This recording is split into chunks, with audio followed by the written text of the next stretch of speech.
What up, y'all? We're here with the one and only Tay Supreme, Minnesota's hottest. How you feeling?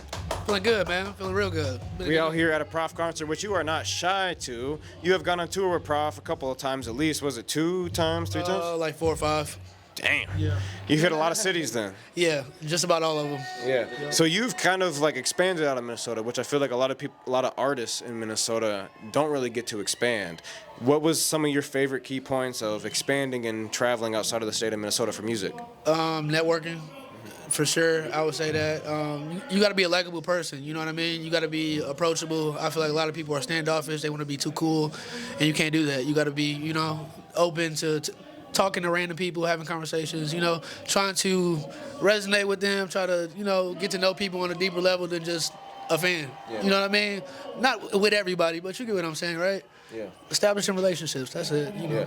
And you're obviously like someone in Minnesota that is like known as like an artist in Minnesota. You've done a lot of concerts. You've opened up for the biggest artists possible out here that we're throwing shows for. But what have you done to like kind of burst that Minnesota bubble, to expand your name? Obviously going on tour with artists like Prof, but like, is there anything from like a personal level that you've done to kind of burst that bubble? I mean, not really. I would say like just staying true to myself, I guess. Not getting caught up in what everybody wants you to make or what everybody wants you to do. Staying true to yourself. I feel like that's what people, gravitate towards. So that's always helped me. I mean, I feel like that's what got me on tour. You know what I mean?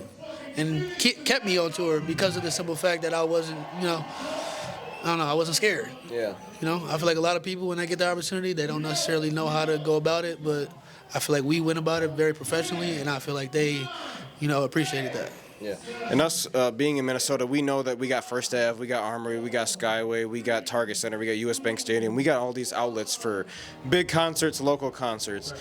But being an artist, kind of looking out, what do you think Minneapolis or the Twin Cities in general is missing for like artists that are considering moving somewhere like LA, New York, fucking Atlanta?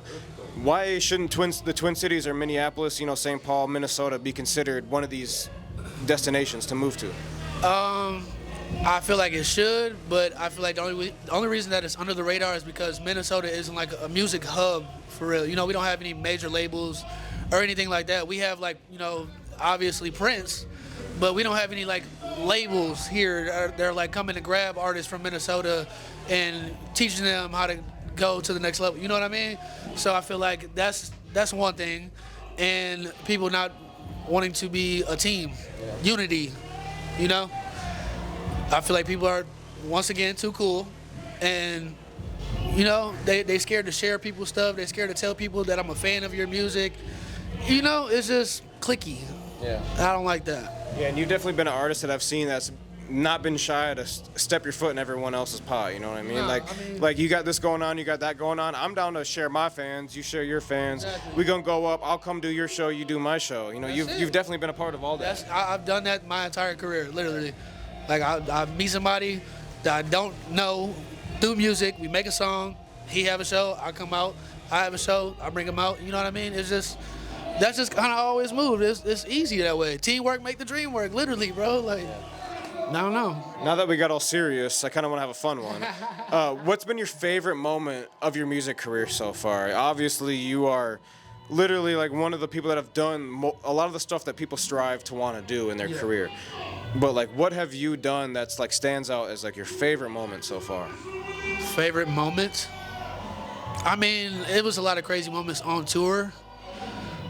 Do you want me to say one specifically, or just like, I made a guy cry. I made a guy cry because I had a good performance. Wow. He was having a bad week, apparently, and he told me that he wasn't even going to come to the show.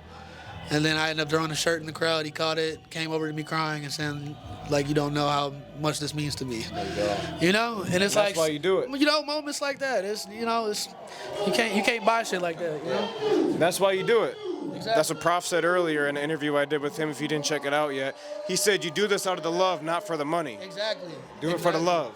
That's how it should be. Money ain't everything. Yeah. Relationships are. If you're looking for money, you in the wrong field. you're starting from so low if you're gonna make music. But if you want to make money, you can make money other ways. If you want to have fun and you love making music, make music. Yeah, it's money in it, but you got to remember to have fun with this shit, you know?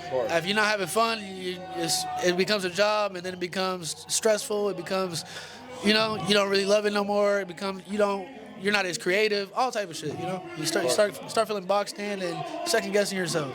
Can't do that. Can't do that. Be free. This Waterway, this Taste Supreme. Follow, like, share, subscribe, all that. We out. Peace.